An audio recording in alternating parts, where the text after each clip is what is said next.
Hello, this is Rhonda, and here we are in session 3 of this course, Deepening the Roots of Wellbeing. And this particular session, as you all know, is focused on working with shadow and light. Quite fittingly, as I join you from this alternative little space, another space where I use for recordings, at this time of day, we see this shadow appearing here. And it gives us a kind of a very visual demonstration of what it is that we're looking at when we explore the shadow side of our being in the world. Often we have the sense of what we are explicitly seeking to project or to manifest, a way that we're wanting to be with intentionality.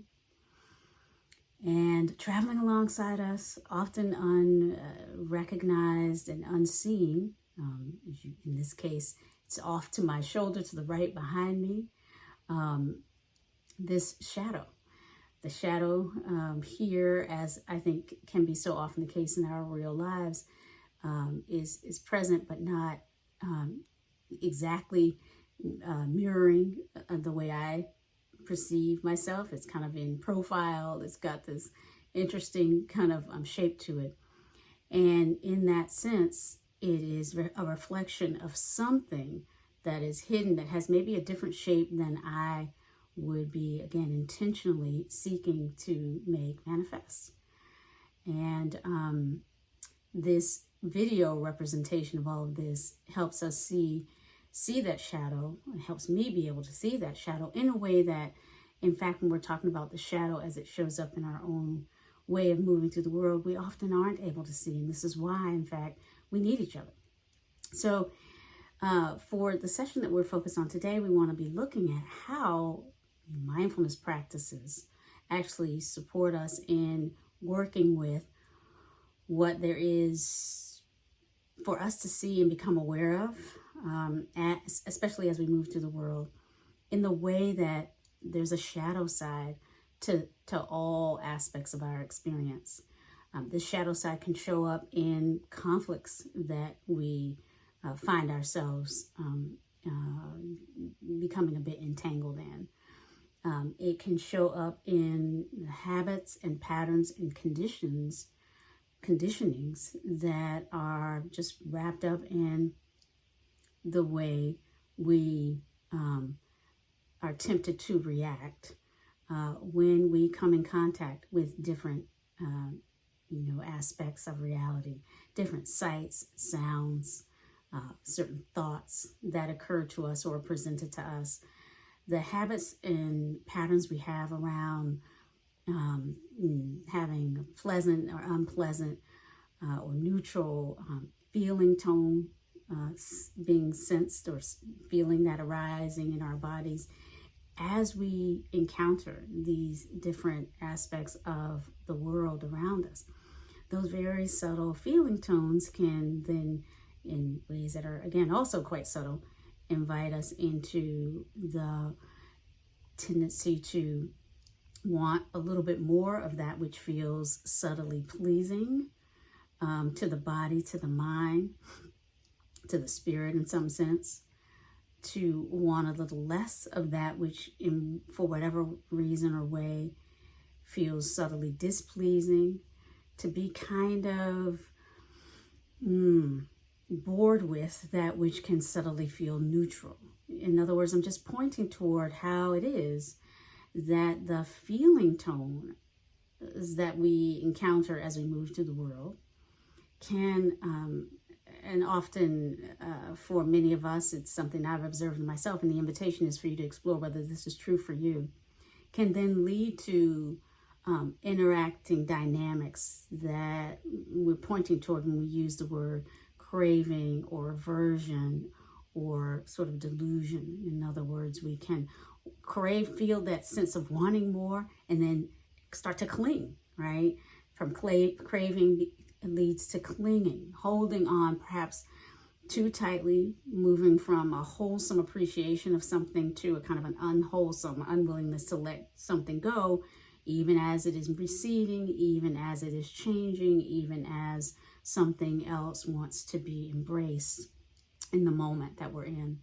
And so that kind of dynamic, that subtle way in which pleasant sensation in the body and the mind can lead to the subtle craving for a little bit more, and then a clinging, and then an unwillingness to let go, even as something is inevitably changing, as all things are and do. That what I just described is an indication of what in the Buddhist tradition is called a form of suffering. That clinging, that the way we are in relationship to conditioned realities that can manifest in, what we typically consider to be pain, or sort of the sort of experience of dissatisfaction and unhappiness that can come with it. But really, it's any time we find ourselves acting in unskillful ways in relationship to what is inevitably a changing reality around us. This is what in the Buddhist tradition we call dukkha. And so this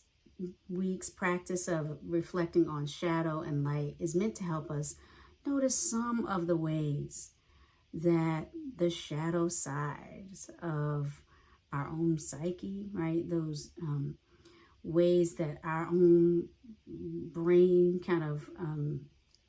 tends to find its way through the world,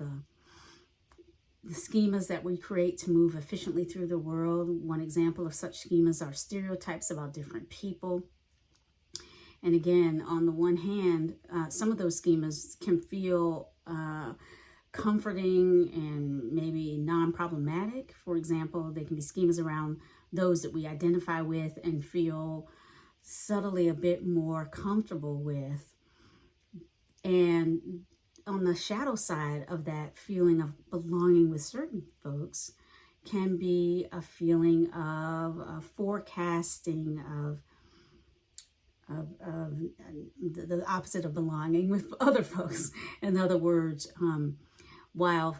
feeling a sense of these are my people can feel really grounding and supportive in the world, the invitation is to really explore how such a sense can have, traveling subtly as a shadow with it, a barrier in the heart, mind, spirit to being willing to connect well with those who we don't identify as being within our in-group. And this, of course, is just one example of how we might be opening up through our practices to seeing more of what there is to see that might bear this sort of characterization as a kind of a hidden shadow side of something that we are seeing more explicitly in the foreground. And so I hope this metaphor of shadow and light is helpful to you as you continue this week's practices, because again, mindfulness in opening up that aperture and helping us see more clearly the full range of what there is to see, both what is in front of us and that we are consciously seeking to see and know and observe, but also the subtler things that we often miss. And again, by virtue of our moving through the world, others can often see our shadow sides and may be there in ways that are sometimes don't always feel easy to receive, can help us understand, help us see things that are hard for us to see. And this is again why being together and practicing in communities, being willing to kind of get engaged with other human beings in this effort to make the world a bit of a better place, how this can again create this opportunity for us to learn and grow together, but there can be moments of tension, conflict, discomfort, as our shadows maybe meet the shadows of others, or our shadows are revealed in ways that call forth maybe a calling into awareness of something that is difficult for us to accept because we hadn't seen it before in ourselves. And so for me personally, in exploring shadow and light in my own experiences, whether as a student years ago and in the different ways that I continue to be a lifelong student, in my professional and personal relationships and the work that I do, has given me quite a lot of kind of grist for this mill. And so we really want to invite that spirit of practice as we open up to exploring the shadow side. And just to acknowledge that, there can be a temptation of feeling a little bit of shame flowing with this work, because the things that are hard for us to see are often hard for predictable sort of psychosocial reasons. The sense of identity that we carry might be a bit fixed around seeing ourselves as not having these particular shadows. But within ourselves, within our broader culture, within our communities, within our workplaces, there often are these obvious and non-obvious, explicit and implicit, clear and more hidden or shadow dimensions of what is present. And it's been my experience that a socially engaged, a kind of mindfulness that's really open to growth over the course of our lives together can really help us move through the difficult process of becoming more aware and present even to shadow side, and from that place develop more degrees of freedom as we move through a diverse world. And in fact, I'll just say that the Eightfold Path, that is the foundation of Buddhism in the world, I think is really aimed at supporting our mindfulness in helping us navigate a kind of a middle way between these extremes of I don't see this shadow, I don't acknowledge it, or I'm overwhelmed by the shadow. We can handle much more of the complexity of our own psyche, soul, and spirit, and that which we encounter in the world. And so I do hope that as you practice this week, and as you build on what has gone before, mindfulness of the body, supported by the grounding practices that were offered in session 1, as we continue forward, we trust that these practices will help us step more fully into and through the shadow into the light, and advance our capacity to keep progressing towards more freedom and more resilience during these challenging times, not only for ourselves, but certainly for ourselves, as we more positively support ourselves in healing and support others with the choices we make with intentionality about how to move through the world at this time. Thank you so much. So maybe together, let's take a pause as we breathe in and out. Take a few moments to reflect on my comments here, share some reflections here with me in the space provided for reflections.